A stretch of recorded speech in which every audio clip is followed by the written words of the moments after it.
Continuamos con la explicación del capítulo. Recordemos que para que nosotros podamos configurar de forma remota un switch necesitamos configurarle una dirección IP. Lo podemos realizar con los comandos que tenemos en pantalla. Interface VLAN 1, luego IP address, la dirección IP, un espacio y la máscara de su red, en donde recordemos que las direcciones IP tienen que cumplir con los requisitos de ser únicas, quiere decir que no puede repetirse en ningún otro miembro de la red, y también tiene que formar parte del segmento de red. Y luego el comando no shutdown para poder encender o habilitar la interfaz. Y con estos comandos nosotros ya habremos colocado o configurado una dirección IP a nuestro dispositivo switch. Los switches son aquellos dispositivos que me permiten interconectar otros dispositivos en una red. Puede ser de una computadora a un router, puede ser de una computadora a otra computadora como tal. Entonces, para poder realizar esta comunicación, los switches tienen dos formas distintas de funcionar. A estas formas distintas se les llama métodos de reenvío, en los cuales tenemos disponibles dos: el método por almacenamiento y envío y el método de corte. El método de almacenamiento y envío, como su nombre lo dice, cuando un switch recibe un mensaje que debe de reenviar, entonces es almacenado en una memoria interna llamada buffer. Entonces la trama o el paquete se almacena y se procede a hacer una verificación de errores.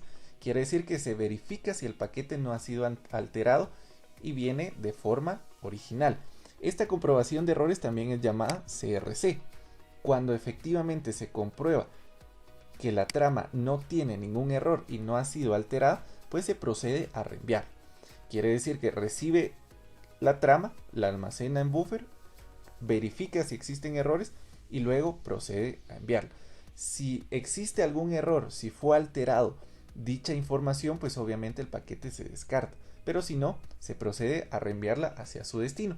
Esa es la forma en que funciona el método de reenvío por almacenamiento. Ahora, el método de corte es totalmente distinto, porque el switch recibe la trama, no la almacena en buffer, sino que procede inmediatamente a reenviarlo a su destino. ¿Qué quiere decir? Que nosotros estamos ahorrando ahí el proceso de almacenarlo y comprobando errores. Estamos ganando velocidad. Entonces, como no es almacenado el paquete o la trama en su totalidad, pues se genera una velocidad bastante mayor que el almacenamiento de envío. Entonces, ¿cuál es la única desventaja? Que con el método de almacenamiento yo puedo comprobar si existen errores, mientras que el método de corte es un método bastante rápido, pero puede llegar a tolerar algunos errores. En los distintos enlaces que podemos llegar a tener en una red, por lo regular en las redes locales es común hablar sobre dos términos: la configuración de dúplex y la velocidad. La configuración de dúplex me va a indicar de qué forma está funcionando mi enlace. Recordemos que en una red local se utiliza el cable de red Ethernet, el cual consta de 8 hilos de cobre. Entonces, cuando nosotros tenemos una configuración como dúplex completo o full dúplex, se dice que estamos utilizando unos hilos para enviar información y otros hilos para recibir información. Esto quiere decir que nosotros estamos enviando y recibiendo información al mismo tiempo. Es el dúplex completo. Y el dúplex medio o semidúplex es aquel tipo de configuración en la cual solamente podemos hacer uno de estos procesos, pero no podemos realizar ambos. ¿Qué quiere decir eso? Que si yo estoy en una conversación, primero tengo que enviar información y luego recibo. Luego envío información y luego recibo, pero no podemos hacerlo de forma simultánea. Y la velocidad se refiere a la tasa de transferencia en la cual nosotros podemos reenviar datos de un punto a otro. Como se vio en el video anterior, pues tenemos el Ethernet, que son los 10 megas, tenemos el Fast Ethernet, que son 10 megabits por segundo, y tenemos el Gigabit Ethernet, que son 1000 megabits por segundo. Entonces acá es muy importante que nosotros tengamos la misma configuración en ambos puntos. Quiere decir que si para este ejemplo yo tengo configurada en esta computadora un dúplex completo, también en mi switch tendría que tener un dúplex completo, al igual que la velocidad. Dentro de los enlaces de una red LAN también tenemos otra configuración que se le llama MDIX o MDIX automática. Recordemos que en una red local nosotros podemos tener dos tipos de cable.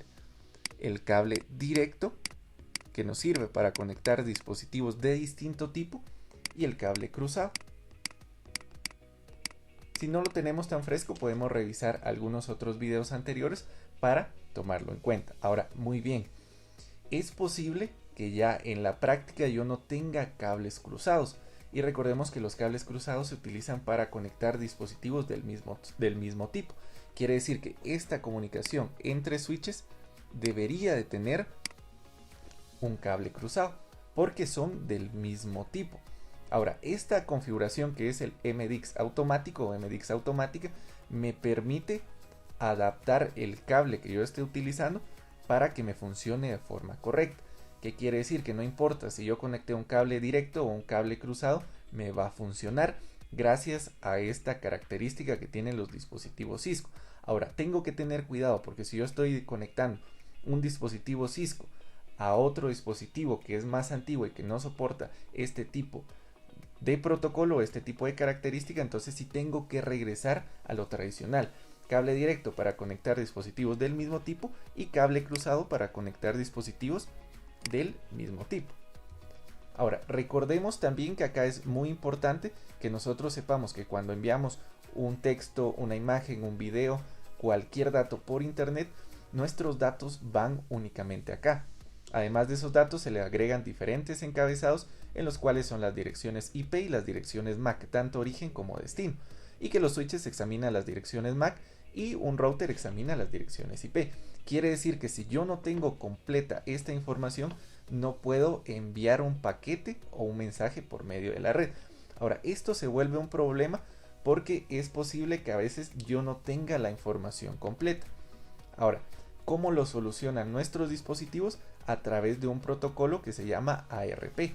Este protocolo, pues básicamente nos resuelve esta problemática. En el ejemplo dice: necesito enviar una información a la dirección IP 192.168.1.7, pero solamente tiene la dirección IP, no se conoce la dirección MAC del dispositivo.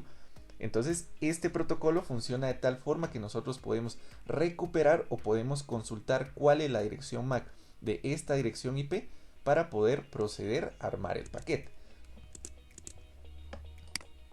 Básicamente sería algo como esto. Tenemos acá, necesitamos enviar el paquete a la 192.168.1.7, pero no se conoce la dirección MAC. Entonces se procede a enviar un mensaje broadcast. Recuerdan que un broadcast es un mensaje que va hacia todos los miembros de la red y se le pregunta a todos quién tiene la dirección 1.7. Ahora, la computadora que sí la tiene, este dice yo no soy, este yo no soy, y este dice yo soy la 1.7. Entonces responde con la dirección MAC, y a partir de ese momento entonces yo ya tengo ambas direcciones. Tengo básicamente la dirección MAC y la dirección IP, y con eso puedo proceder a enviar mi información dependiendo de la aplicación que esté utilizando. Entonces, ¿cuál es la función de este protocolo? Básicamente funciona a través de una tabla que se llama ARP, y esta se utiliza para encontrar la dirección MAC asignada a la dirección IPv4 destino. Quiere decir que es una tabla que tiene una relación entre las direcciones MAC y las direcciones IP. A medida que un nodo recibe trama de los medios, se va registrando la dirección IP y la MAC origen y se asignan a esta tabla. Quiere decir que para que yo tenga una completa funcionalidad dentro de mi red, los switches tienen que tener esa tabla llena. Básicamente, esa tabla va a vincular la dirección MAC con una dirección IP. Entonces, cuando se desee enviar algún mensaje a alguna computadora, únicamente se consulta esta tabla y aquí tenemos todas las relaciones. Sin ella, pues no se puede hacer. Ahora, ¿qué pasa cuando nosotros no tenemos esta dirección MAC, como en el caso del ejemplo? Pues se procede a hacer una solicitud de ARP. Esto es un broadcast de capa 2, como vimos, que lo realiza el switch, y el nodo que coincide con la dirección IP responde. Si ningún dispositivo responde, el paquete se descarta porque no se puede crear una trama. Quiere decir que si yo no tengo estos dos datos, es imposible enviar mensajes. De hecho, esto es bastante común cuando nosotros realizamos algún tipo de prueba de conexión por el comando ping. Recordemos que es posible que el primer ping siempre se pierda. ¿Por qué se pierde? Porque se utiliza para poder realizar una solicitud ARP. Porque al inicio es posible que yo tenga la dirección IP de un destino, pero no tenga la dirección MAC. Entonces, en ese momento se procede a hacer una solicitud para poder tener los datos y yo ya tengo, como lo estábamos comparando en el video anterior, tengo el nombre de mi destino y tengo la dirección de vivienda. Entonces, como yo ya tengo ambos datos, puedo proceder, pero no puedo enviarle un paquete, una caja a un destino si no sé dónde vive, o sea, no tengo la dirección de entrega. Esto funciona de la misma manera. Esta tabla es posible verla a través de algunos comandos. Si yo lo quiero ver en un dispositivo Cisco como el router, porque el router es el único que maneja estos paquetes ARP, puedo verlo a través de Show IP ARP. Y aquí podemos ver básicamente la vinculación entre la dirección IP y la dirección MAC de cada dispositivo. Entonces acá puedo ver esa asignación. Ahora, si lo quiero ver desde un dispositivo Windows, puedo utilizar el comando ARP-A dentro del símbolo del sistema o dentro del CMD, y al igual también podré obtener la vinculación de las direcciones IP con las direcciones MAC. Y esto sería todo por el capítulo. Muchas gracias.